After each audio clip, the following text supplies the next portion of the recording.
जे काही इथे दुसरी जी यंत्रणा काम करतात त्या सुद्धा इथे आहेत आणि त्यामुळे फारसं कोणी या पाण्यात उतरून बाप्पाच्या मूर्तीला हलवण्याचा प्रयत्न सध्या तरी केलेला नाहीये। त्यामुळे पाणी जर कमी झालं तर त्याच तराफ्यावरती बाप्पाची मूर्ती पुन्हा एकदा तिथं चढवली जाईल आणि त्यानंतर त्या तराफ्याचा वापर करून खोलवर समुद्रामध्ये नेऊन ती विसर्जित केली जाईल।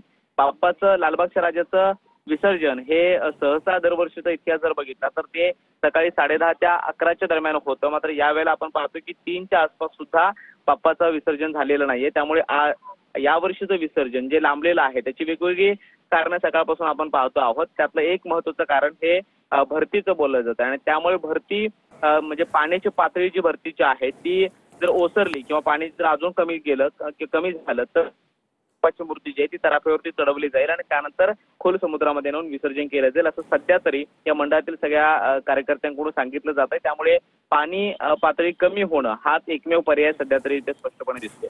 बरं कृष्णा, अगदी काही वेळासाठी थांबवतीये, थेट दृश्यांकडे वळते। आपण पाहतोय गिरगाव चौपाटीवरची ही दृश्य, लालबागच्या राजाचं विसर्जन अद्याप झालेलं नाहीये आणि भक्तांना सुद्धा प्रतीक्षा लागलेली आहे बाप्पाच्या विसर्जनाची। आपण ही दृश्य पहा, या दृश्यांमध्ये आपण पाहू शकतोय कशा प्रकारे हा तराफा पाण्यावरती तरंगताना आपल्याला पाहायला मिळतोय। हा तराफा जो आहे तो स्टेबल नाहीये, स्तब्ध नाहीये आणि त्यामुळे हा स्तब्ध नसल्यानं या तराफ्यावरती मूर्ती जी आहे ती चढवण्यास अनेक अडचणींचा सामना जो आहे तो करावा लागतोय। पाणी वाढलेलं आहे, भरती आलेली होती, हायटाईड होती, उंच उंच लाटा या ठिकाणी उसळत होत्या आणि त्यामुळे खरं तर प्रतीक्षा करावी लागते। पाणी पूर्णतः जोपर्यंत कमी होत नाही तोपर्यंत या ठिकाणी बाप्पांची मूर्ती तराफ्यावरती चढवता येणार नाही असं सध्या तरी मंडळाकडून सांगितलं जातंय। मात्र प्रयत्न जे आहेत ते सुरू आहेत। अगदी आपण सकाळी जर बघितलं तर प्रयत्नांची पराकाष्ठा केलेली, मोठ्या प्रमाणात प्रयत्न केले होते। मात्र तरी सुद्धा काही तांत्रिक अडचणींमुळे आणि पाण्याचा प्रवाह यामुळे मूर्ती तराफ्यावर चढवण्यास अडचण निर्माण झाली।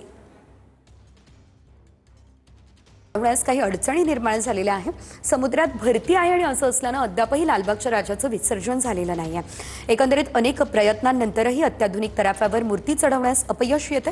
त्यामुळे आता हायटाईड कमी झाल्यानंतर आणि पाणी कमी झाल्यानंतरच मूर्ती पुन्हा एकदा तराफ्यावर चढवण्याचे प्रयत्न जे आहेत ते केले जाणार आहे। अनेक मानाच्या गणपतींचं विसर्जन जे आहे ते आज सकाळपासून करण्यात आलेलं आहे। काही गणपतींचं विसर्जन कालही झालं। मात्र लालबागचा राजा, नवसाला पावणारा राजा, त्याचं विसर्जन अद्यापही बाकी आहे। समुद्रातील भरतीमुळे, नवीन तराफा यातील तांत्रिक बिघाडामुळे सध्या तरी आता विसर्जन झालेलं नाही। काही तांत्रिक बाबींचा विचार या ठिकाणी केला जातोय। थोड्याच वेळात लालबागच्या राजाचं खोल समुद्रामध्ये विसर्जन सुद्धा केलं जाणार आहे। हायटाईड कमी झाल्यानंतरच या ठिकाणी आता मूर्ती जी आहे ती विसर्जित केली जाईल। गिरगाव चौपाटीवरच सध्या आपण जर बघितलं तर लालबागचा राजा जो आहे तो उभा असल्याचं आपल्याला पाहायला मिळते आणि या ठिकाणी ज्या काही तांत्रिक बाबी आहेत त्यांचा विचार करून त्या तांत्रिक बाबी सोडवण्याचा सुद्धा प्रयत्न केला जाणार आहे आणि काही तांत्रिक अडचणींमुळेच सध्या विसर्जन या ठिकाणी झालं नसल्याचं सांगितलं जाते। एकंदरीत आपण जर बघितलं तर बाप्पाला कधी निरोप दिला जाणार यासाठी भक्त सुद्धा आता वाट बघतायत, प्रतीक्षा करतायत।